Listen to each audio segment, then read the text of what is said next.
Hello and welcome to Express Sports Podcast. This is the last game time of 2025 and जैसा कि customary है हमें ये कहना ही है कि यार ये साल कब चला गया पता ही नहीं चला. It wasn't I don't know if Amit and Vinayak who are here with us will agree with me, but I'd rather say that this was a slow sports year. There weren't like mega sporting events that we were used to post-COVID every year. थोड़ा सा शांत था, but still we weren't short of storylines. And what we have done this year is slightly different from the previous ones. We thought कि आप हम तीनों को तो हमेशा सुनते ही हो, so we'll go beyond the three of us, beyond the sports team even, and try to get a sense of what the rest of the Indian Express newsroom thought of the year in sport. Amit, Vinayak and I do not know what people have said. It's only one person who has all the intel, and that is our producer Shashank Bhargava. So Shashank, before Amit and Vinayak come in, why don't you tell us what is in store for us? Yeah, so we were having a discussion about what should we do for the year-ender episode, and we thought we'll actually speak to people in office who are not part of the sports team about what their favorite sporting moment of 2025 was. And we thought that unlike you guys, these are the people who only watch sports for the love of it. You guys do it for both money and love. So we thought we'll speak to these people. Just money, yeah. Just money, no love. Okay, great. That's good to know. So then it's good that we spoke to these people who are just genuine fans of whatever, sport they follow. And yeah, I had a great time speaking with these people, and a lot of them spoke about their moments very passionately. So yeah, and we have 10 of them. So I hope you guys are excited and looking forward to it. And one thing I want to say, obviously, is that a bunch of people spoke about cricket, because how can you not talk about cricket? But yeah, it's very easy to not talk about cricket. Me and Vinayak do it all the time.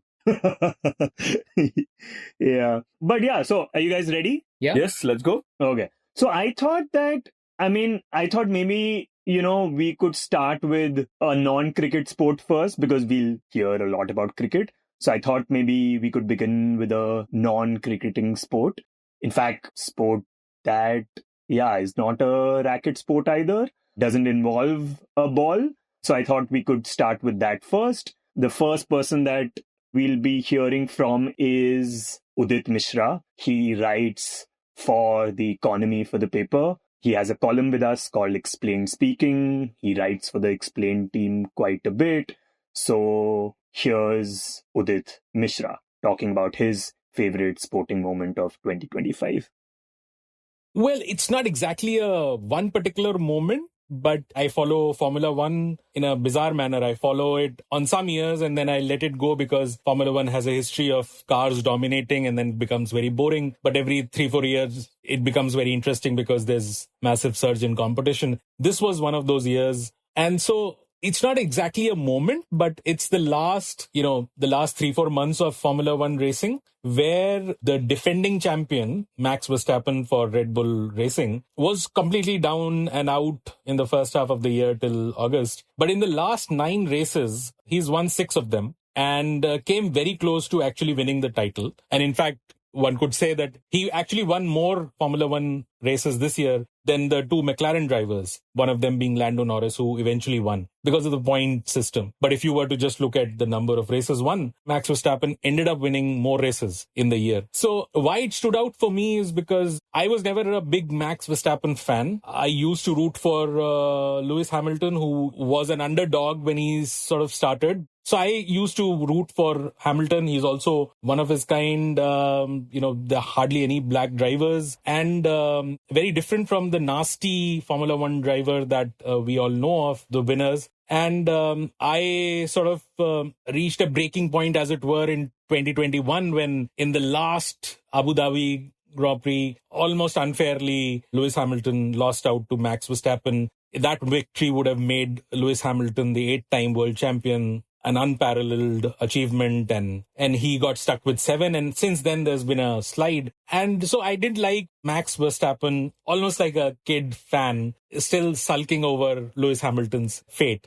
But the second half of this year, actually, I found that I was rooting for Max because he showed, even though this year was not when he actually won, I suspect that this year will be the year and his performance would be the one that would actually turn him into the legend that he actually is, because he scored all these points and he won all these races with a car which was nowhere near as dominating as the McLarens or even other cars like Mercedes. So what I saw in the second half of the year was this man really at the top of his craft, not making mistakes and really getting more out of, where the man matters more than the machine. And that was sort of the standout moment or notion in my head for this year.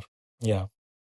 Well, that's pretty interesting, Amit, Vinayak, because we generally feel, I at least generally feel that after Formula One went off the quote unquote big TV channels, right? It's not on any of the OTT platforms, the mainstream ones at least. I thought the viewership would have been impacted, but I've realized that it has like a niche following of its own, maybe because of Drive to Survive या जो भी हो. But then ऐसे storylines आ जाते थे. जैसे Verstappen, which was crazy. He was more than 100 points behind in the championship race in August, and he lost the title to Lando Norris by just 2 points.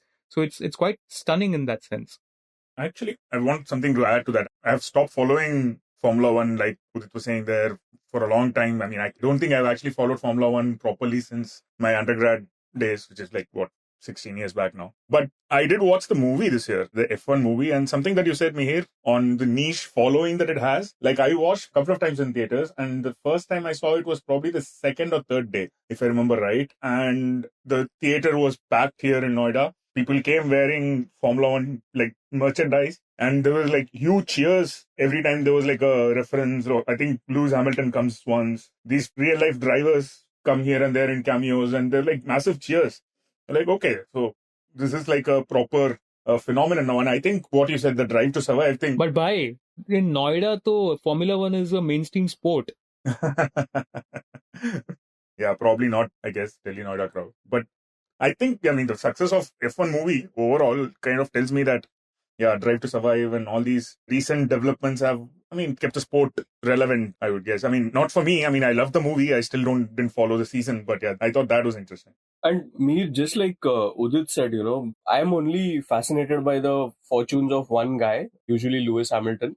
And so this season was very fascinating for me because it's Lewis Hamilton, one of the most storied drivers, racing for the first time with Ferrari, one of the most storied teams. And he ends up, I think the season, he was, sixth or something in the standings. So that's how terrible the combination was.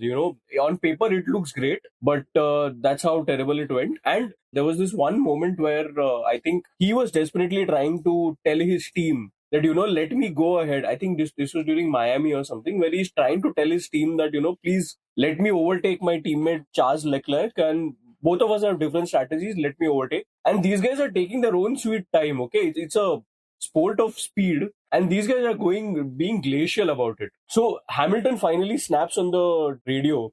Yeah, have a tea break while you're at it, That I think summed up like beautifully how frustrating it can be for somebody like a Lewis Hamilton and how frustrating it can be for some of his fans. Yeah, it's quite stunning. I actually purchased the subscription just to watch Formula One at the start of the season. And I ended up watching just like one lap of the Saturday sprint race. That's it. I have not followed the rest of the season as closely as I would have liked, but here's hoping the New Year resolutions and all that. That's an interesting first one, Shashank. What do we have next? Okay, so next, I think let's talk about what is perhaps the most popular sport in the world. And the person that we'll be hearing from is Siddharth Upasani. He's part of the business team. He primarily reports on data and the economy. And so, a lot of looking at numbers. So he was happy to take out time and talk about something other than that. So here's Siddharth talking about his favorite moment. Well, if you narrow it down to just one moment, it's going to be difficult. For simply, I support Liverpool Football Club, and they won the league title, the English Premier League, after having changed the legendary manager, Jurgen Klopp, last year. And they won it under the new manager in the first offing. But in terms of the big story from a football perspective, European football perspective, I would say it's always romantic when a small club, a so-called small club, does well and does so well that it actually wins something. I mean, every once in a while you see that a small club beats a Barcelona, a Real Madrid, a Manchester City. But Crystal Palace, which is a London-based club, is in the midst of the best year of its existence. In May, it defeated Manchester City in the final of the FA Cup, which is the oldest football competition in the world. It defeated City 1-0. City obviously managed by Pep Guardiola, who is widely regarded as the greatest manager ever. And Manchester City are, of course, the most dominant force in English football for the last decade. What has also helped is their manager, Oliver Glasner, who took over in February 2024, if I remember correctly. And he's, by all accounts, the best manager they've ever had. He is probably in the top 2, 3, 4 best managers in the Premier League right now. Currently, Palace are fourth in the Premier League, fourth out of 20. So they are in what is called the Champions League position, which is Champions League is obviously the most prestigious competition in Europe.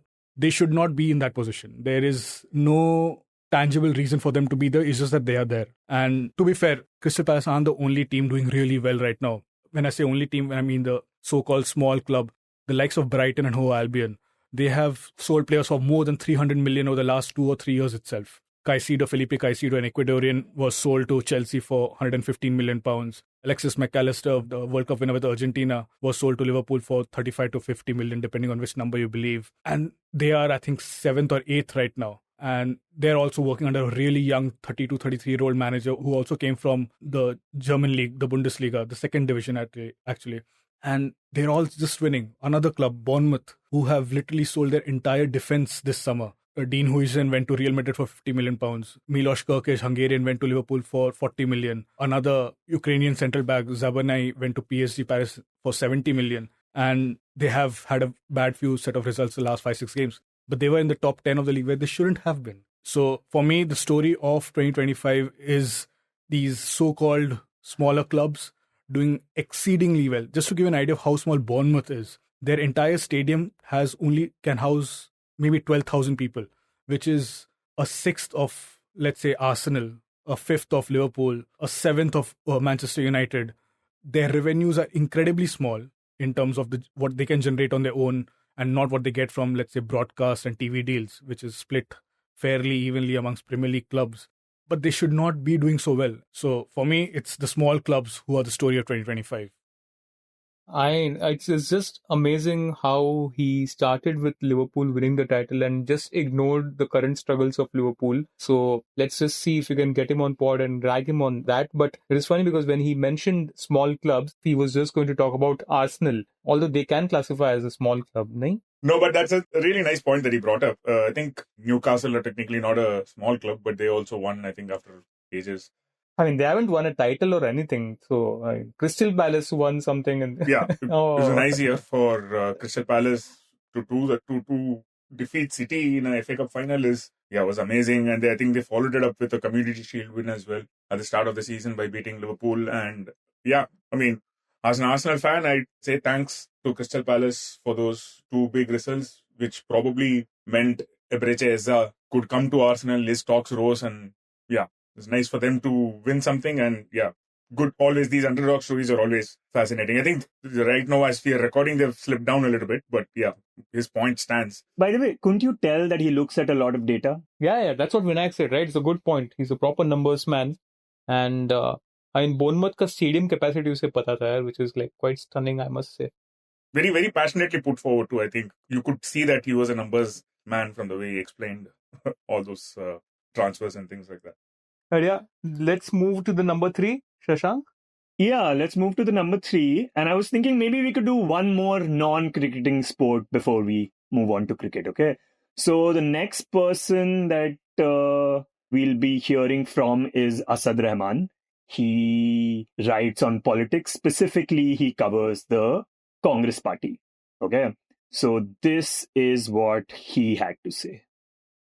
See, I watch a range of sports. So I watch tennis, cricket, football, and try to stay updated with some other sports also like Formula One and some motor sports also. But the one moment that really struck out for me this year was the French Open final in the tennis Grand Slam, in which Carlos Alcaraz defeated Yannick Sinner. So the two players, they are the next Roger Federer versus Nadal sort of rivalry has been brewing between them. And so I felt that that match had everything because like it started off with Sinner, being very dominant and completely running all over Alcaraz. And it was a 5-set match. In the first 2 sets, it was all Sinner. And Sinner was way ahead of Alcaraz. And then in the third set, Alcaraz had to defend 3 match points.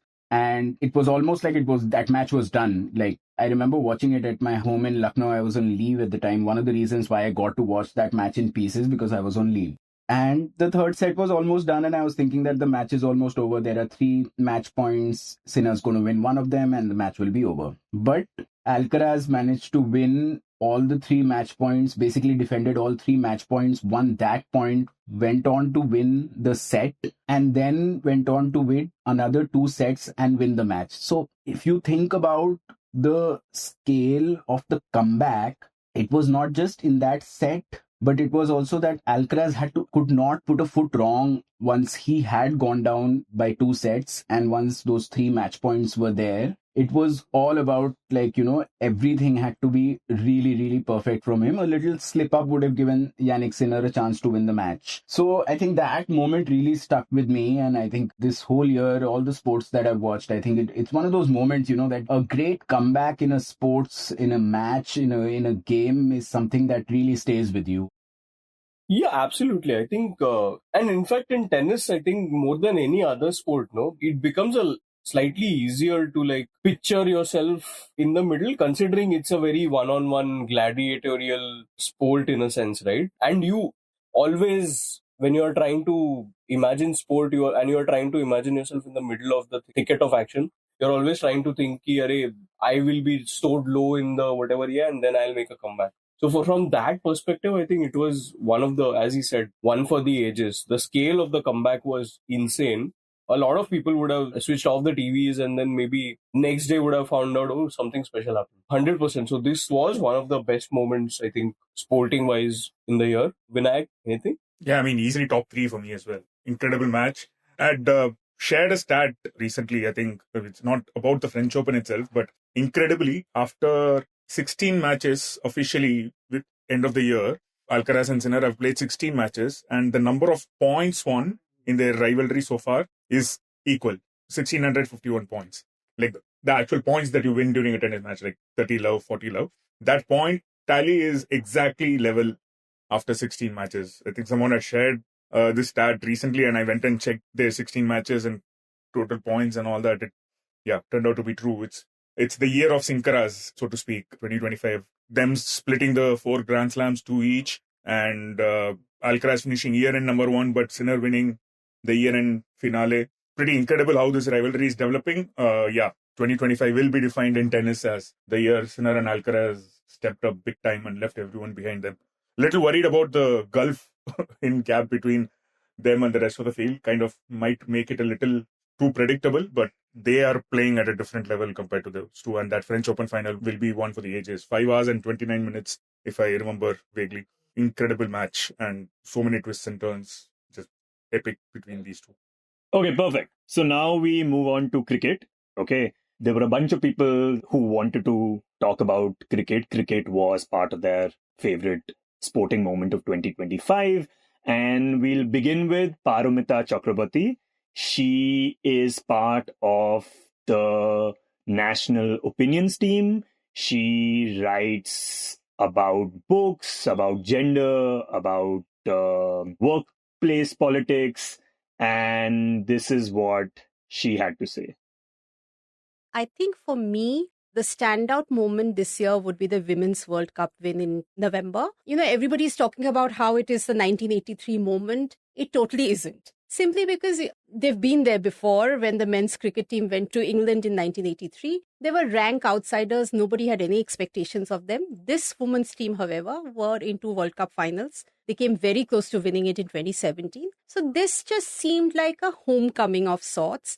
But what I really, really enjoyed was how the women paid tribute to the ones who came before them and how they paved the way for those after them. I don't know if you saw this interaction they had with the president after the win, where they spoke of how they have picked up the pieces from Mithila Raj, Diana Adulji, Anjum Chopra, and how their journey has been made easier because of that. So any sort of sisterhood is something that I have deep regard for, and it has shown in the way these women have played. They are not, most of them are not from big cities. They've come from the margins of India, but the way they came together on that field, it was something amazing. I think that is my standout moment. Was there any particular moment in any particular match that stood out to you? I think Amanjot Kaur's catch to get the South African captain out in the final. She was almost losing it. She juggled around with it, and when she finally caught it, you could have seen the look on the South African captain's face. But it was amazing. I think that was the moment that will stand out for me. Yeah. I actually loved how Paromita basically made it a point to kind of say that, let's stop trying to get equivalents with the men's sport in this and trying to say that, okay, men ke saath bhi aise hi hua tha 1983 mein. So that I think was a lovely way to put it. I completely agree with her that this may not be the 1983 moment for women's cricket, considering they'd reached the final a couple of times before this, but they had not been able to get past. And we've done multiple stories also in the lead up to the World Cup or in the past couple of years about the kind of things that women's cricketers in India have had to endure. They are somebody who have never been given their due. You had, I think, almost 15 years after the IPL started, we got a women's league that also like 5 teams, all of that. There's always that talk about how it's never traveling. It's always like maybe in one city, all of those things. But yeah, I mean, this final that happened, that too in Mumbai, was clearly the crowning moment of women's cricket in India, because you had full fans, you had very passionate fans. Many of them had followed them for a while. So you had everything. And it was definitely the crowning moment for women's cricket in India, or in fact the world maybe.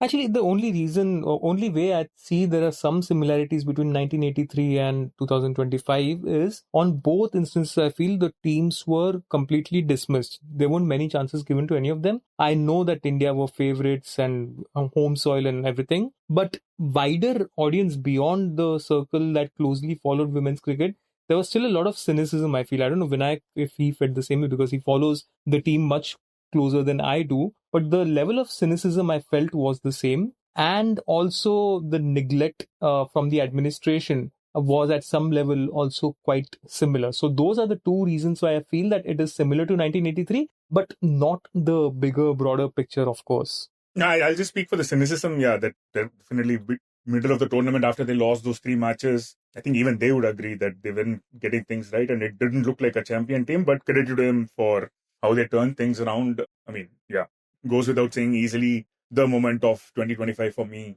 was that. Actually, the semi-final was probably a bigger moment, so to speak. But yeah, the eventual catch that Harmanpreet Kaur took is just be replayed over and over again. Yeah, moment of the year for me, if I had to pick one. Okay, guys, so now we are moving on to another person. Her name is Nayonika Bose. She is part of the Bombay Bureau. She writes about local governance and a lot of civic issues. And she's going to be talking about the cricketer who perhaps has the most fans in India. Maybe I'm right? If one were to ask me about my favorite sporting moment of the year, it has to be Kohli's knockout performances and those centuries against South Africa in the 3-match ODI series, which concluded earlier this month, actually. Really, I mean, it felt so amazing to watch Kohli, back in his form and just to get that glimpse of the old Kohli. Because for me, I started watching cricket and around the time when Kohli joined the Indian cricket team. So just to get a glimpse of that old Kohli back felt so amazing. And the fact that this performance has come against the backdrop of so much speculation and so much criticism. And he had been going through a bad slump for a while now. And earlier this year, when he played during the Border Gavaskar Trophy, his performances had been poor. And then he ended up announcing his retirement from the test match. And soon after that, after the Indian cricket team won the T20 World Cup at West Indies, Kohli announced his retirement from the T20 format as well. So really at present he's only left with the ODI cricket matches to prove his mettle as a cricketer. And it's not just the professional criticism, but also Kohli has been subjected to so much scrutiny in his personal life. And with so much negativity around you, you really need to be in a solid space to just block out the noise and continue practicing and continue just to have that kind of dedication towards the sport. So really, after all this, at the end of the year, when we got to see Kohli score a 135 in the first match and then 102 in the second match, it felt amazing. And, after the match ended, I would watch and wait to just hear Kohli speak because he's such an excellent speaker as well. So yeah, it just, unlike the bandwagon of selectors and former players and team management who would go on television to give their comments, the way Kohli stayed away from the limelight and trained hard and delivered when it mattered the most really was something for me. It has been an interesting year for Kohli, nahi guys? From the IPL title to everything that happened between him and Gautam Gambhir, at least reported to happen between him and Gambhir, the differences and everything, to then ending the year on such a high that I'll be very surprised if he isn't in the squad for the 50 over World Cup in 2027. What a year for him.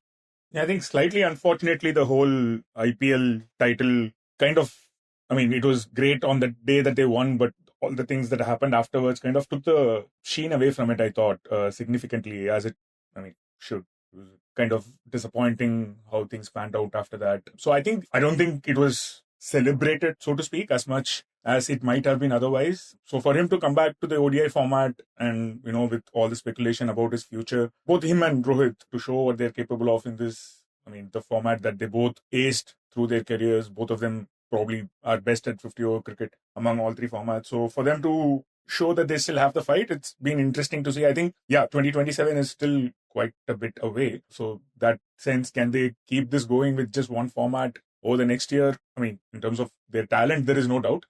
But do they still have the drive to hang around till 2027? I think it's more a them question than otherwise, I think. So it's going to be an interesting year to see how they mix and match their playing time. Something to look forward to in 2026. Okay, guys. So although, Mihir, you mentioned in the beginning that, we spoke to people not from the sports team, there is one exception to that, which is that I spoke to Sandeep Dwivedi, the national sports editor, and also, I guess, aapke boss. And not because you asked me to or he asked me to, I just really wanted to speak to him. And I thought, since we are talking about cricket, I should also ask him about this. And yeah, I think he had a very interesting moment to share. So I'll say that I was there, so it has stuck in my mind. India-England series, the most what-if series ever, like anything could have happened, right? So there you are sitting, I think it was the Lord's match, third test match, and it's getting late. And it's getting very late in India, where people here are waiting for you to file a copy. It's almost reaching 11ish, right? And on the crease is Siraj and Jadeja. They are having the partnership of their lives. Now they were supposed to score some 70, 80 runs for the last wicket, and they were almost reaching there. Now they are say about 30 runs close, right? And there you are waiting to write, what is it, the greatest ever comeback by India, or is it going to be a case of England snatching victory from the jaws of defeat? And all those phrases are in your mind, and what to write and what not to write, when to start, when to end. And again, I'm all set to write, okay, since these guys are playing exceptional cricket, Siraj is middling every ball and Jadeja is not giving him strike, and Siraj is saying, I will play, you don't worry at all. And absolutely his confidence is perfect. He has the right to bat and he is batting. And then after tea or lunch it was, and they get Shoaib Bashir. Now Shoaib Bashir has got an injured hand. He's got fractured one hand and he's just bowling with his one hand. And he bowls a ball to Siraj. And Siraj actually, from the middle of his bat, he defends the ball. And that ball, in a crazy, freaky thing which I have never ever seen in cricket, the ball bounces in front of him and then suddenly takes a U-turn toward the stump, and there's a small pebble on the way. It climbs over it and hits the stump, and just one bail drops, right? So I haven't never ever seen a drama like this. It's a crazy moment which just still gets stuck in my mind. And Siraj was here for our idea exchange, and he said, अभी भी मैं रात को जब मैं सोता हूँ तो I remember that ball, that bail falling from the stumps, and he still gets nightmares for that. And again, he insists that, please, मैंने ball middle of the bat से मारा था. I had not edged it. I was not beaten by that ball, but still I got out. Yeah, I mean, guys, I think when we just think of that series, there are so many what if moments.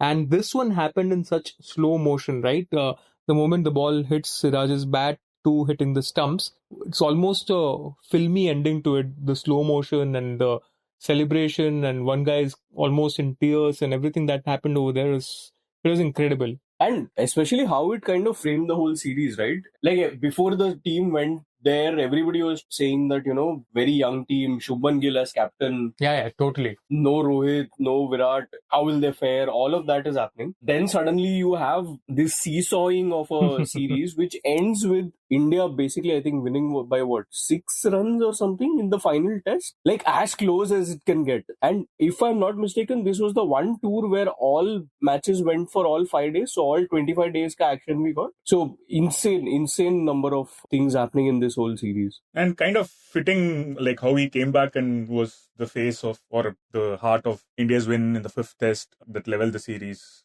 That I think Siraj's moments almost define the series. The Lord's incident, then, stepping on the boundary rope in the 5th test in a catch that could have potentially been costly, and then running into bowl. I think he bowled like a crazy number of deliveries in that over, only pacer from either side to play 5 matches, and then to deliver that final spell. Yeah, incredible moments.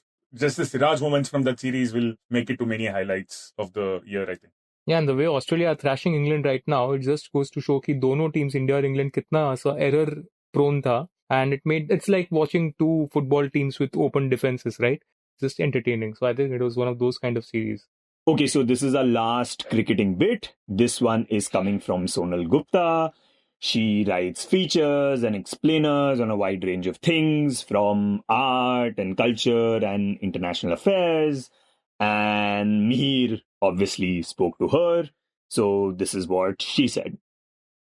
So for me, 2025, I wouldn't really call it like one moment, but as someone who doesn't really consider herself as a cricket fan, and I know this comes across as something you can't really say in India, but as someone who doesn't follow cricket a lot, and I probably know like 45 people in the current squad, but someone I've still come across because I follow so much of social media for my work, is Arshdeep Singh. That man is after the Gen Z heart. I feel like he's also 26 years old. He has a long career ahead of him, I'm sure. But he's so fun to follow on social media because I think he really brings this behind the scenes vibe to the whole cricket squad. You always see, like we have Virat Kohli, you have Rohit Sharma and all these other people, and you see that their feeds on Instagram are very like, either they're very branded or they're curated and very polished. Everything is neat and perfect. But I think Arshdeep Singh brings like this very chaotic energy to Instagram. You see him following all the trends that are going on. I saw one reel where, he's dancing alongside Kuldeep Yadav.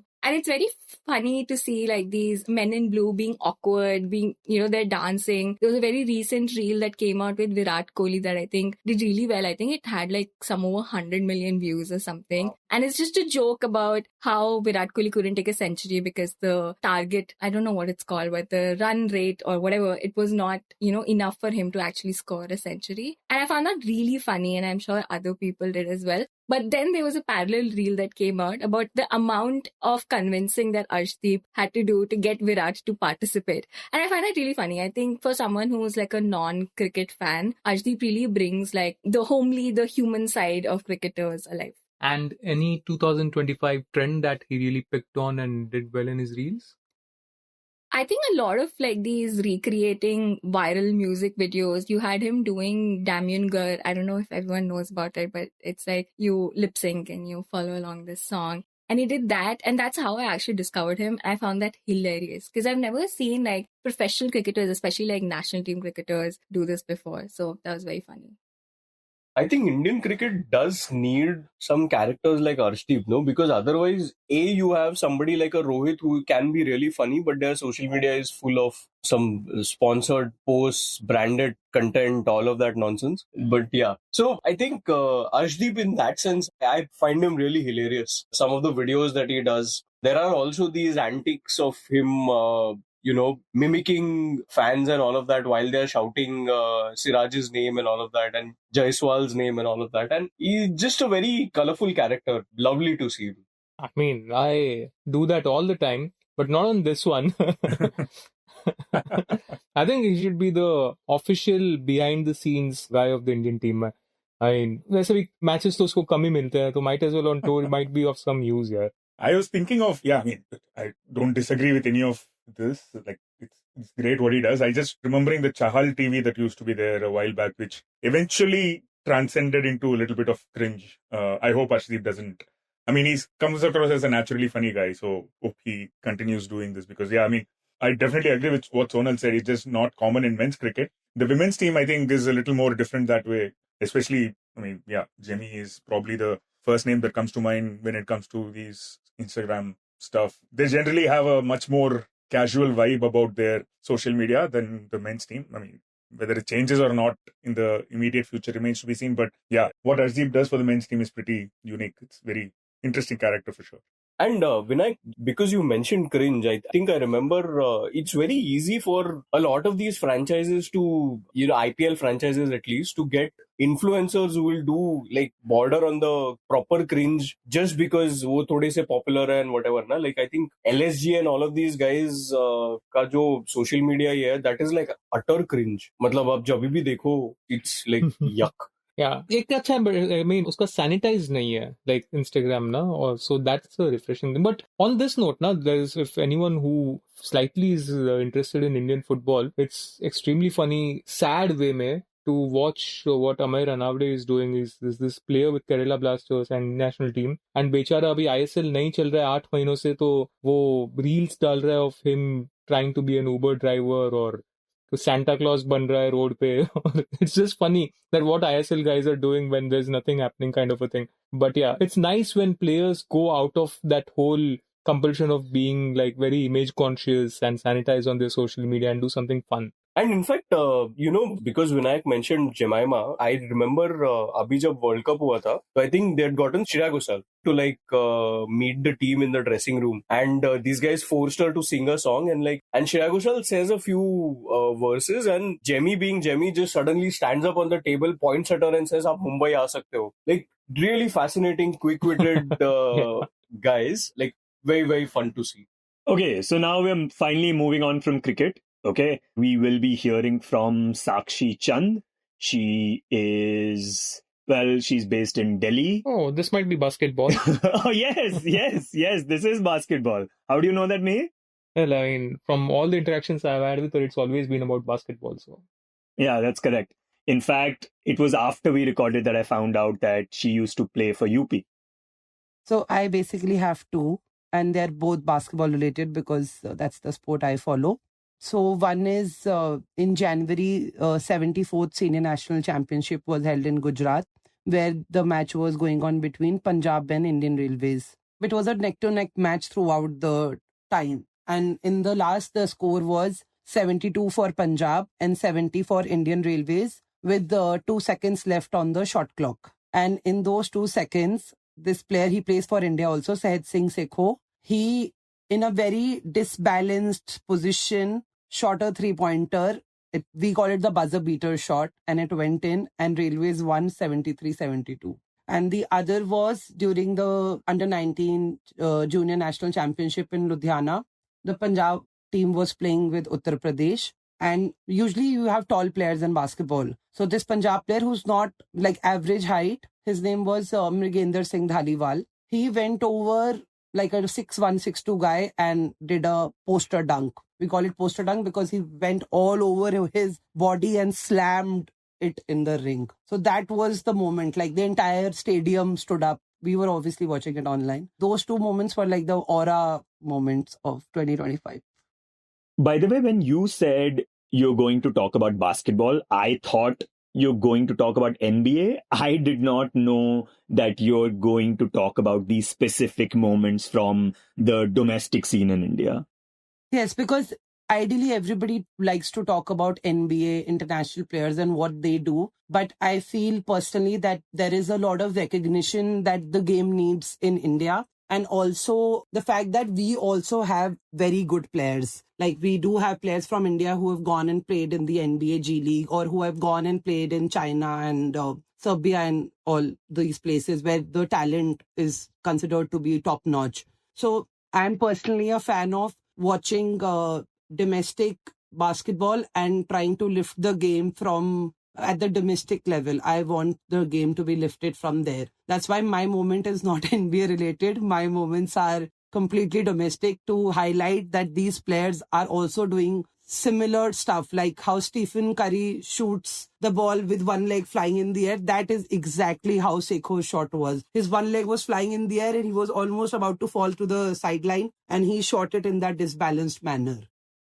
It's actually quite a stunning thing, guys. I mean, I don't know. I don't follow basketball that much, either NBA or the domestic game. Amit, I think you do follow basketball thoda bahut, na?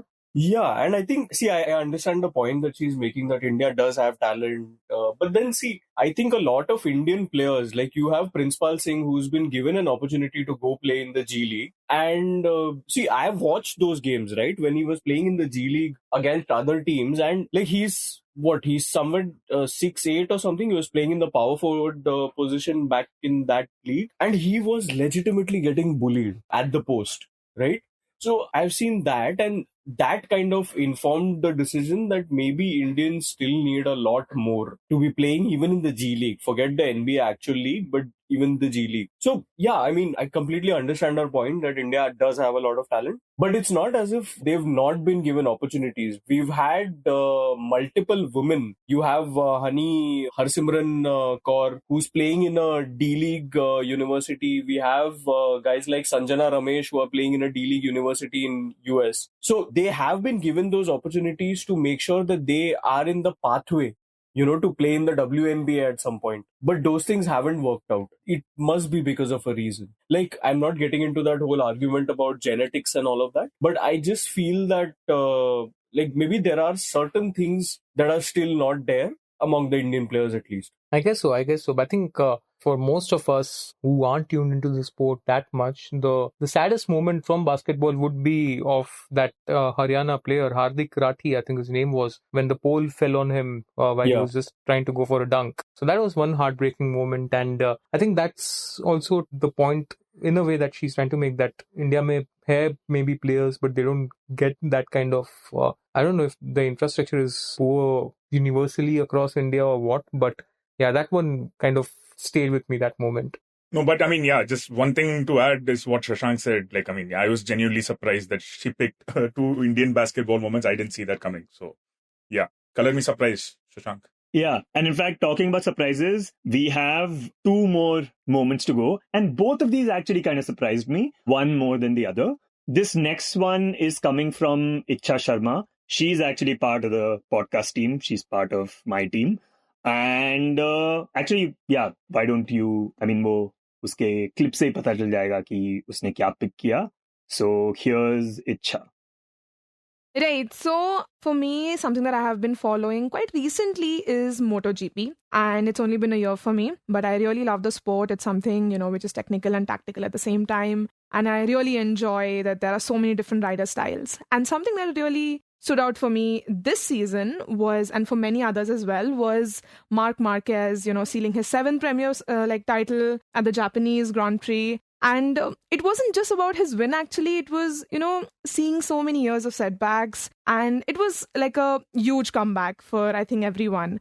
And apart from that, you also have his brother, Alex Marquez, who got his first MotoGP win at the Spanish Grand Prix, Jerez. And in that Grand Prix also, we saw Marc was crashing, but it was more like, you could almost feel that new chapter energy for Alex. And of course, you have the Silverstone, where, to be honest, if you see from a different perspective, there was kind of a late heartbreak for Quartaro. But you have Bezzecchi winning there as well. And something which I can just not stop thinking about is that, just related to Bezzecchi, was again that he actually went on to win the Australian Grand Prix after hitting a seagull at the start of it, early on in the race. So that was something that as well happened this season. And of course, as I mentioned, that there were a lot of things that happened this season, but it would be almost unfair to not mention the French Grand Prix at Le Mans, where Johann Zarco ending France's 71-year of wait for a home win. So you have even that. And so like just the season was everything that you wanted to see and, lean on. Well, those last 2 minutes actually felt like Greek and Latin to me.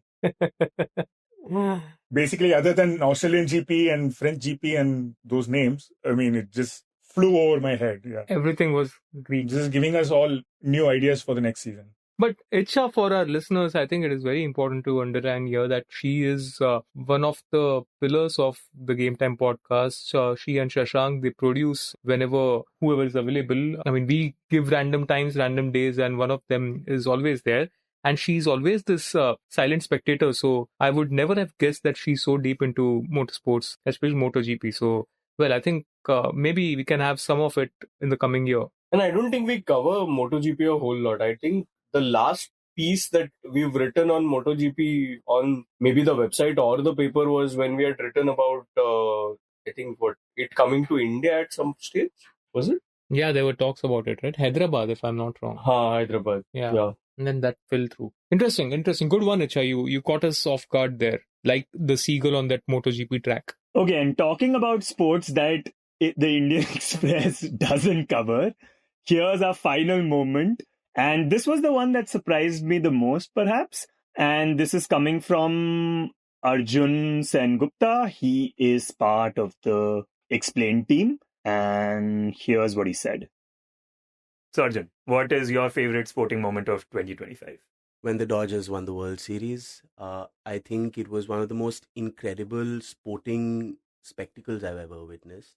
I know baseball isn't big in India, but for all cricket nerds out there especially, I think there's a lot that you will like about this sport. And for me, the final of the World Series, again, this is a Game 7. Both teams have won 3 each. Winner takes all.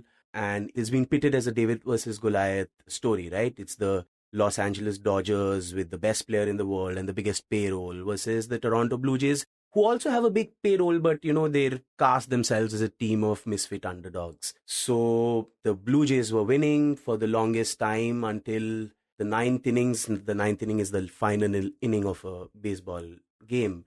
And a relatively unknown player. So of all the Dodgers' big name players, they don't hit the home run. It's Miguel Rojas, who's, end of the bench kind of guy. He hits an unlikely home run. This is, I think, his first home run of a right-handed pitcher in the whole season. So it's like the probability of that happening is just next to zero and ties the game. And then the Blue Jays still have an innings to respond and they almost win it. But two completely incredible moments at the field, right? And matter of inches. I don't even know how to describe it. But one base running error by the Blue Jays second baseman and an incredible catch in the outfield where basically the Dodgers center fielder bulldozes his right fielder to make the catch and the right fielder thinks that the ball has dropped. But somehow the catch happened and then the game goes on for another 2-3 innings and ultimately the Dodgers win. I was supporting the Dodgers, so I liked it, right? If I was a Blue Jays fan, I probably would have hated this game. But I think this game was everything that I like about sports. It was unpredictable. It was emotionally taxing in some ways. But since I ended up on the right side of the game, it was very rewarding. And for someone who's never watched a game of baseball, I think you would have enjoyed this game too. The emotion among the fans, they're waiting for their first World Series win. They're 2 outs away from winning it all. Then the game is tied and then they end up losing. So that experience, again, I could only imagine what it would have been in the stadium. And I was up till 9 o'clock in the morning to watch this game. So I stayed up all night effectively. And it was worth it. And I was tired next day in office. I probably didn't do a great job that day, but I thoroughly enjoyed it. And one of my favorite sporting moments of all time. यार अर्जुन, अगर जो कोई ये domestic league को ये लोग world series कह के करेंगे, वहीं पर आई लूज द इंटरेस्ट यार. So Mir, but I think maybe Arjun didn't touch upon this, but what was fascinating about this whole Dodgers winning the World Series was the fact that a lot of the base, the supporter base of this team is primarily Latino. I think the stadium that these guys play in is about 50,000 or something capacity here. Half of them are usually filled by Latinos, and this title came at a time when the Trump administration was basically conducting raid after raid on, people who of Latin American origin and basically throwing them on the ground, putting them in jails, deporting them, all of them. And there was a team here which was kind of winning it for those guys. So, I mean, the win was not just for the team. It was a lot about the city. It was a lot about the Latin Americans who were basically being persecuted by the administration in a sense. But then you also had, the team winning it for you. Oh, that's a great point. I didn't know that. So that kind of puts it into context. So Also, Mir, I think if you remember when we had gone to Tokyo to cover the Olympics, there was a lot of chatter back then about this one Japanese baseballer called Shohei Ohtani. Ohtani, yeah. Like, he was the face of every magazine you could imagine. All of that was happening. Shohei Ohtani plays for the Dodgers. He was one of the stars of the team. He doesn't talk a lot. Like, you don't get... in American sport, you have athletes who are outspoken. You have athletes who are... Like, they will come and say whatever. They are like cowboys of the court, right? In chess, you have somebody like a Bobby Fischer. You have like a Hikaru Nakamura. In whatever sport you look at, right? In basketball, you have Steph Curry, LeBron James, who will call President Donald Trump a bum at a press conference, never caring about who's listening, what could happen to them. And then you have somebody like a Shohei Ohtani who is barely ever speaks. He's demure, if you will, if that term can be used. So he's that kind, and still almost all of America has kind of given their heart to this guy for something that he does. He's great at pitching. He's great at batting as well. So very fascinating sport. Obviously, we don't cover it too much because we have a rare Arjun Sengupta who probably follows it. The rest of us don't.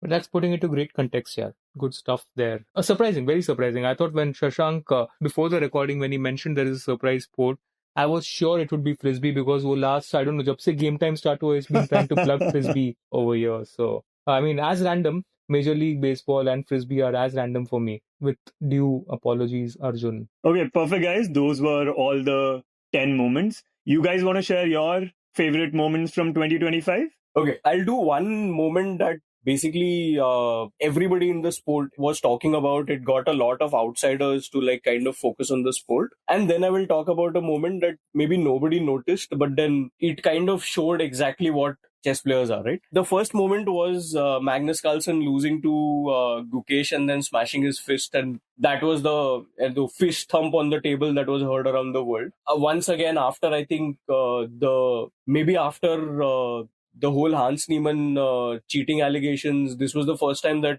the rest of the world took notice of sport again, the chess again, right? So it was one of those moments, and because when I was in Norway, like that frustration of Magnus for losing to Gukesh, that didn't just end with that fist smash, right? So I followed him on the way to his car. This man gets into his car, the door shut, and you can hear him bellow his guts out. And I'm told that apparently while they were on the way to the hotel, they had to stop the car somewhere. Magnus had to get out. He had to again scream into the Norwegian air, and then he had to get back into the car. So it was that frustrating. Why was it frustrating? Is because Magnus at some point believes that he is much better than everybody else in the world, including Gukesh. And Gukesh is the guy who currently occupies the world champion's throne only because Magnus is somebody who is not interested in sitting on the throne anymore. So he's abdicated the throne. Gukesh now sits on it. So Magnus was basically drawing that game till the end. And there was one point at the end where he blundered. Now, Magnus Carlsen's entire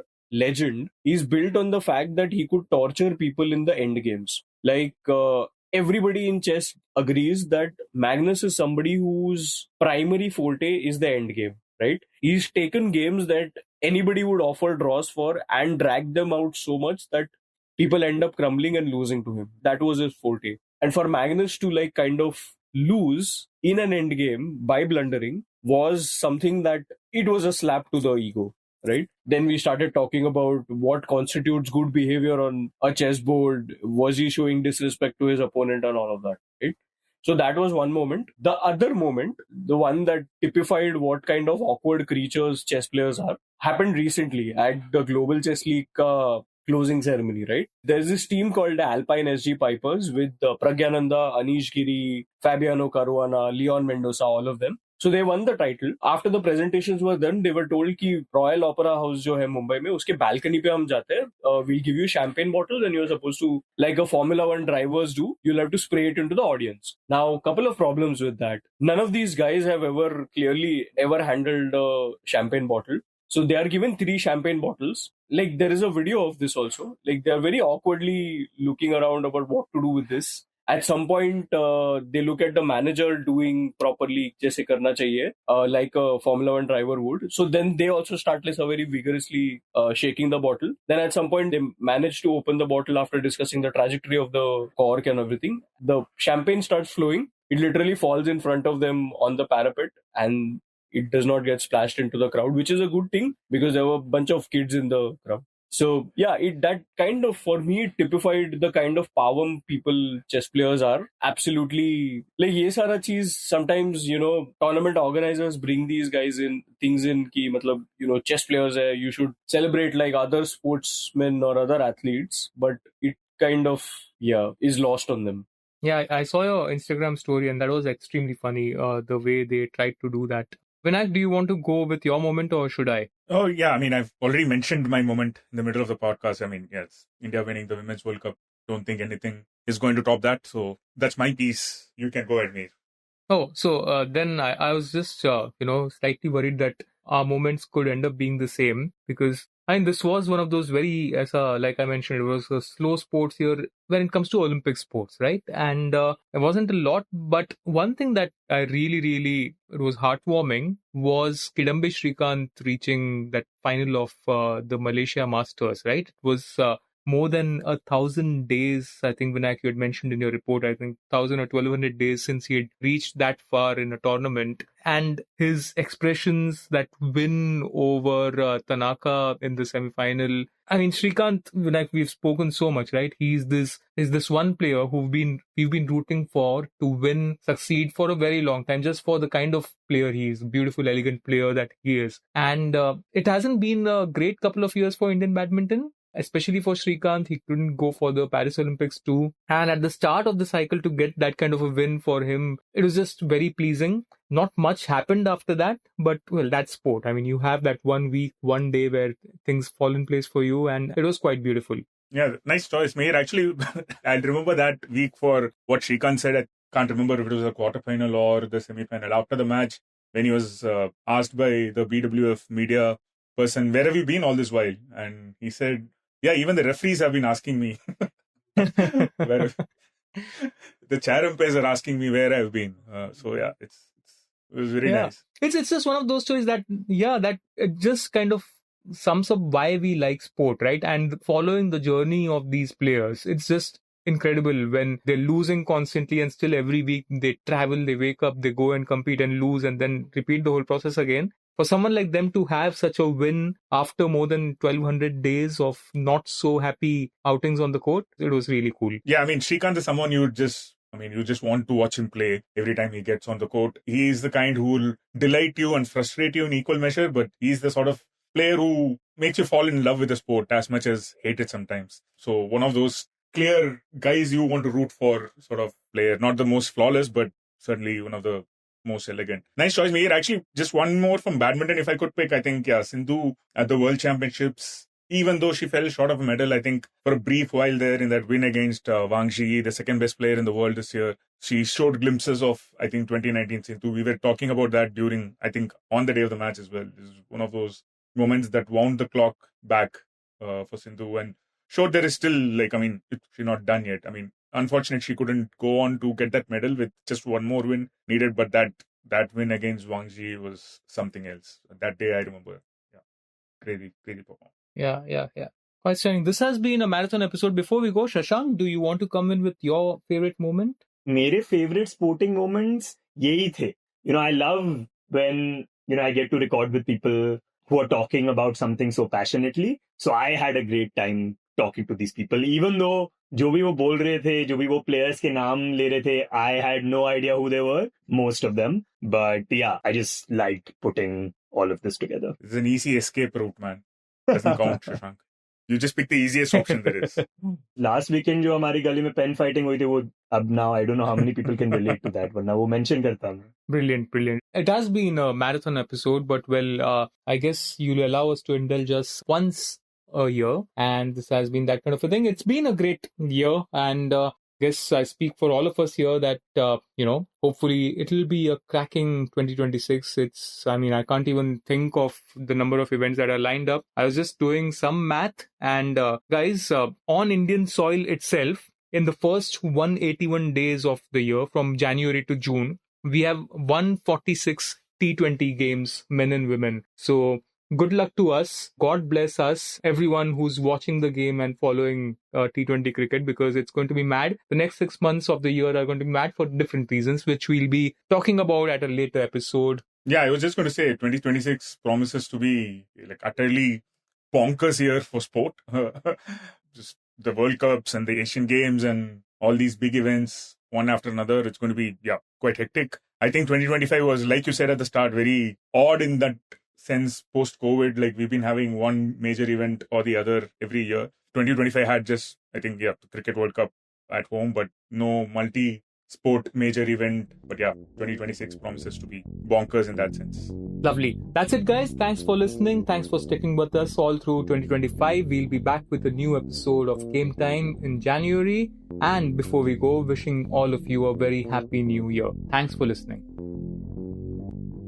You were listening to Express Sports by the Indian Express. This week's show was edited and mixed by Suresh Pawar and produced by me, Shashank Bhargava. If you like the show, then do subscribe to us wherever you get your podcasts. You can also recommend the show to someone you think will like it. Share it with a friend or someone in your family. It's the best way for people to get to know about us. You can also tweet us at Express Podcasts and write to us at podcasts@indianexpress.com.